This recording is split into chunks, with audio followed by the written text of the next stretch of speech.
Light নেই, লাইটগুলো জ্বালাই দিতে।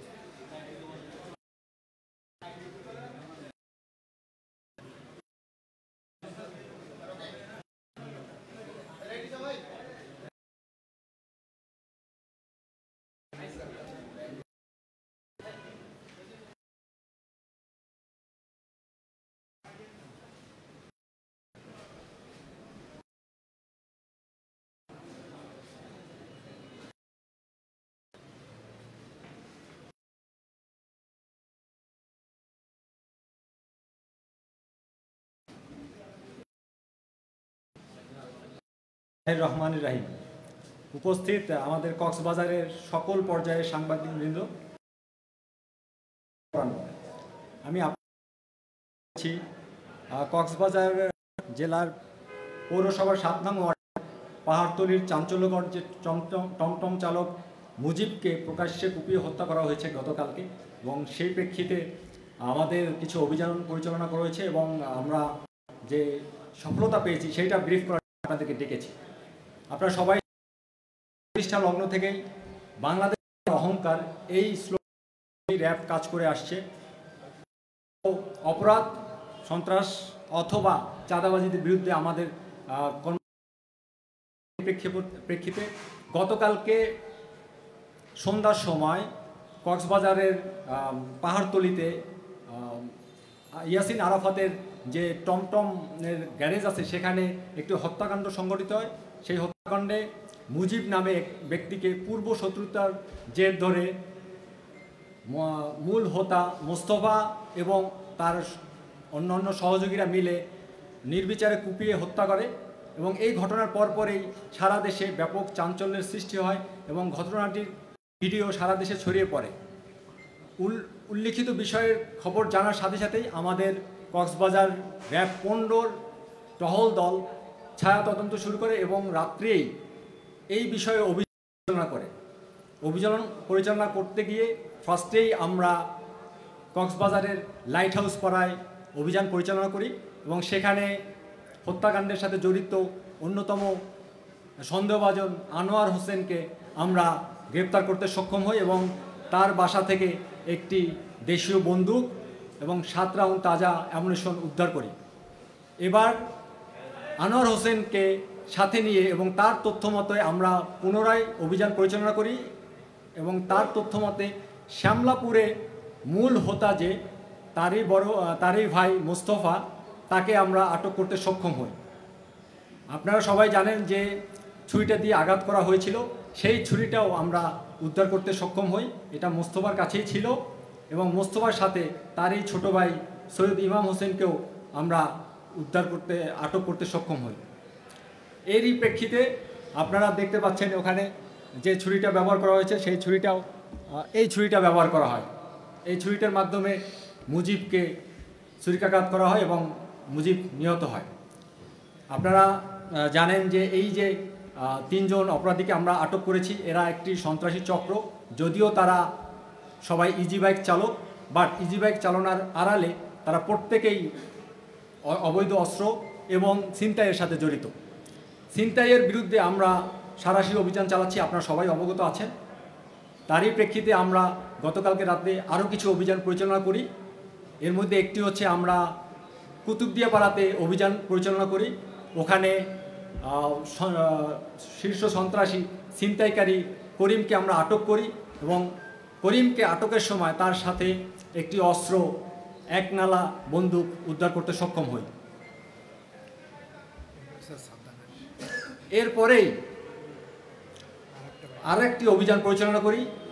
গোপন তথ্যের আমরা তারাবনিয়া ছড়াতে আছে, আমরা তথ্য পেয়ে সেখানে একটি হানা পরিচালনা করি, যার প্রেক্ষিতে আমরা সাদ্দামের বাসায় যখন হানা পরিচালনা ও পালিয়ে যেতে সক্ষম হয়, বাট তার বাসা থেকে আমরা অনেকগুলো দেশীয় অস্ত্র, ধারালো অস্ত্র উদ্ধার করতে সক্ষম হই। আনুমানিক 10টি রামদা এবং অন্যান্য যে ধারালো অস্ত্রগুলো সেগুলো আমরা উদ্ধার করতে সক্ষম হয়েছি। আপনারা সবগুলো অস্ত্র এখানে সাজানো আছে, আপনারা দেখতে পাচ্ছেন। সো আমরা সন্ত্রাসীদের বিরুদ্ধে ব্যবস্থা নিচ্ছি। বিশেষ করে গতকালকে রাতের যে হত্যাকাণ্ড ঘটেছে তার সাথে জড়িত ছিল যে সন্ত্রাসীরা, সেই সন্ত্রাসীদেরকে আমরা হত্যা মামলা ছাড়াও তাদেরকে অস্ত্র আইনের মামলা দেওয়ার রয়েছে। এটাই ছিল আজকের ব্রিফ। আপনাদের যদি কোনো কিছু বলার থাকে।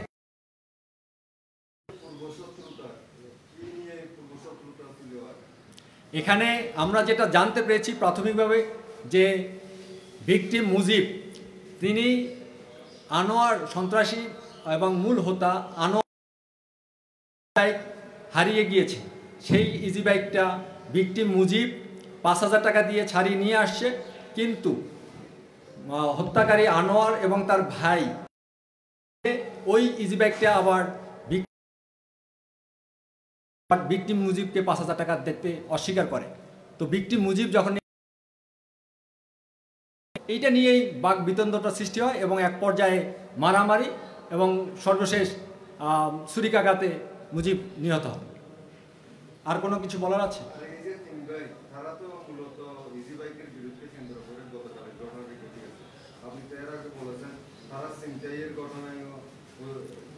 হ্যাঁ, আমি ঠিকই বলেছি, আপনি শুনেছেনও ঠিকই। তারা ছিনতাইয়ের সাথে জড়িত আছে, তাদের বিরুদ্ধে একজনের বিরুদ্ধে একাধিক মামলা আছে, কক্সবাজার থানা এবং অন্যান্য থানায় মামলা আছে। আপনারা মামলা পর্যালোচনা যে প্রত্যেকেই ইদার অস্ত্র আইন অথবা ছিনতাইয়ের মামলায় জড়িত।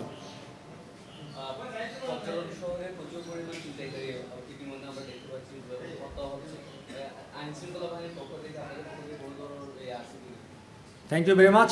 কক্সবাজার না, শুধু এমনকি সারা দেশেই ছিনতাইয়ের পরিমাণ একটু বেড়েছে। তো সেই প্রেক্ষিতে আমরা ফায়ার হেডকোয়ার্টারের নির্দেশনায় ছিনতাইয়ের বিরুদ্ধে আমরা জিরো টলারেন্স নীতি ঘোষণা করেছি। আমরা যেখানেই ছিনতাইকারী পাচ্ছি আমরা তাদেরকে অ্যাপ্রিহেন্ড করছি, থানায় সোপর্দ করছি এবং তার নামে যথাযথ মামলা হচ্ছে। আপনারা জেনে খুশি হবেন যে গত 15-20 দিনে আমরা 25 জন ছিনতাইকারীকে আটক করতে সক্ষম হয়েছি এবং যথাযথভাবে আইনি প্রক্রিয়া তাদের বিরুদ্ধে চলমান রয়েছে। আচ্ছা, আরেকটা বিষয় হচ্ছে যারা 5 আগস্টের আগে পলাতক ছিল, বড় বড় সন্ত্রাসীরা যারা 25টা বা 20টা 10টা মামলার আসামি, তারা কিন্তু পুনরায় আবার কক্সবাজার ফিরে এসে, আচ্ছা তাদেরকে নিয়ে আপনাদের কি চিন্তা ভাবনা, যারা আবার পুনরায় ফিরে এসে? তাদের বিষয়টা আমাদের নজরে আছে, আমরা তাদের বিষয়টা মনিটর করছি। তারা মামলার আসামি, তাদেরকে আমরা পাকড়াও করছি, মনিটর করছি। যখনই তাদেরকে সুযোগ পাবো আমরা আটক করব। অনেক সময় দেখা যাচ্ছে তো যখন জামিনে থাকে তার অন্য কোনো করার, সেটাও আমরা চেষ্টা করছি।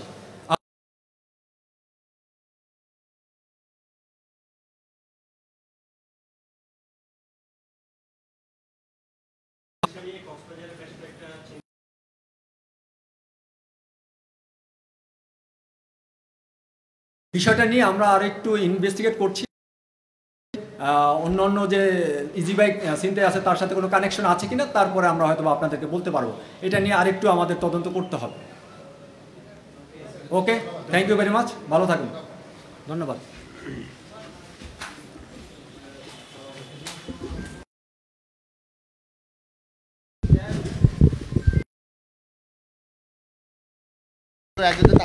দর্শক, আপনারা নিশ্চয়ই এতক্ষণ দেখেছেন র্যাব 15 পক্ষ থেকে একটি প্রেস ব্রিফিং করা হয়, যে কারণে এক টমটম চালককে গতকালকে ছিনতাই তার কিন্তু আমরা দেখেছি যে আইনশৃঙ্খলা বাহিনীর যারা লোকজন আছে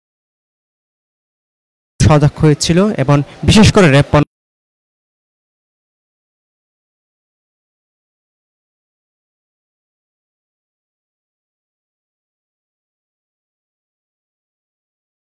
এই যে হত্যাকাণ্ডের মূল হোতা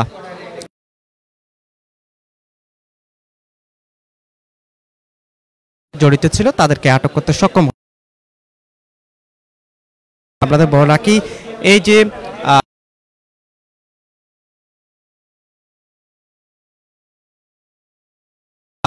তার সাথে তার যে ভাই আনোয়ার হোসেন এবং সৈয়দ হোসেন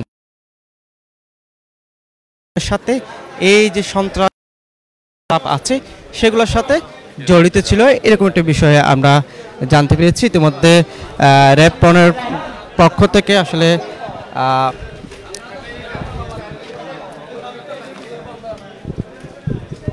আপনারা নিশ্চয়ই দেখেছেন র্যাব 15-র সিও তিনি একটু আগে ব্রিফিংয়ে এই যে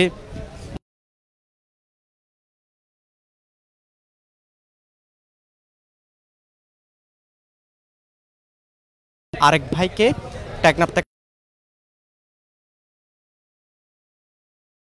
পেরেছে। পাশাপাশি যে বিষয়টা হচ্ছে তারা বলছে যে যে হত্যাকাণ্ডের সাথে শাওন এবং তার দুই ভাই তারা বিভিন্ন যে সূরা নিয়ে কিংবা অস্ত্র নিয়ে তাদেরকে আটক করতে সক্ষম হয়েছে। পাশাপাশি যে ছুরি নিয়ে কিংবা যে ছিনতাই কাজে হত্যা করা হয়েছিল সেটি কিন্তু উদ্ধার করেছে, আমরা সেটি দেখেছি।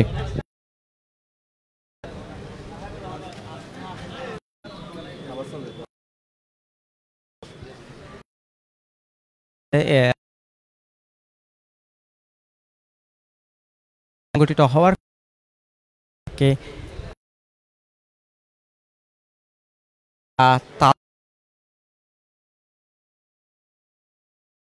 কিংবা অস্ত্র নিয়ে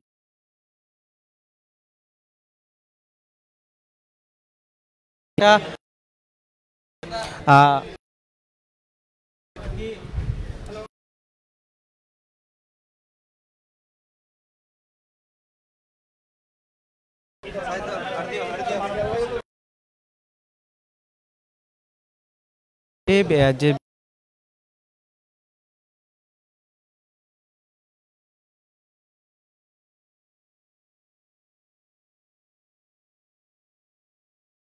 এবং অপর দুই